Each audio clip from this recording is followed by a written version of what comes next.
de problème. Mais ils peuvent le dire. Maintenant, c'est au peuple de trancher.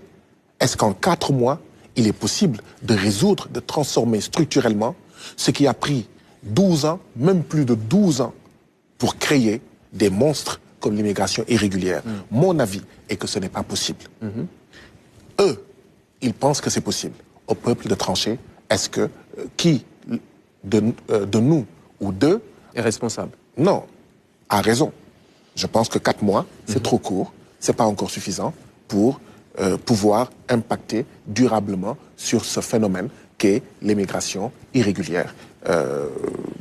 Les mois à venir vont nous dire dans quelle direction on va aller. Mais quand, en fait, vous vous mettez à importer la majeure partie des choses que vous utilisez, mais oui, vous exportez vos emplois. C'est une question de bon sens, M. Nying. Et l'avoir dit à l'époque, ce n'est pas mauvais.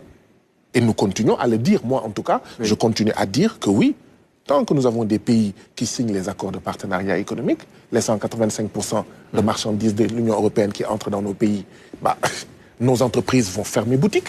C'est tout à fait logique. Maintenant, il y a des mesures à prendre pour que, mettre en avant le patriotisme économique. C'est dans ces perspectives, d'ailleurs, que j'ai interpellé le gouvernement pour dire, oui, j'ai appris que le gouvernement a signé un accord avec des Chinois pour la construction de 9000 logements en 48 mois. J'ai posé la question de savoir, est-ce qu'il n'y avait pas de Sénégalais, d'entreprises sénégalaises pour le faire?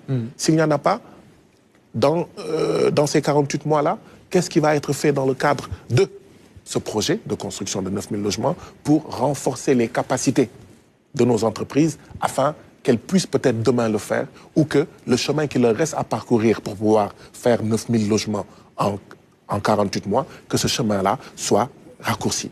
Donc oui, voilà des choses à faire. Il faut renégocier des accords, il faut renégocier des choses, il faut transformer l'environnement de nos entreprises afin qu'on ne se retrouve plus dans une situation où 64% de nos petites et moyennes entreprises meurent avant. Justement.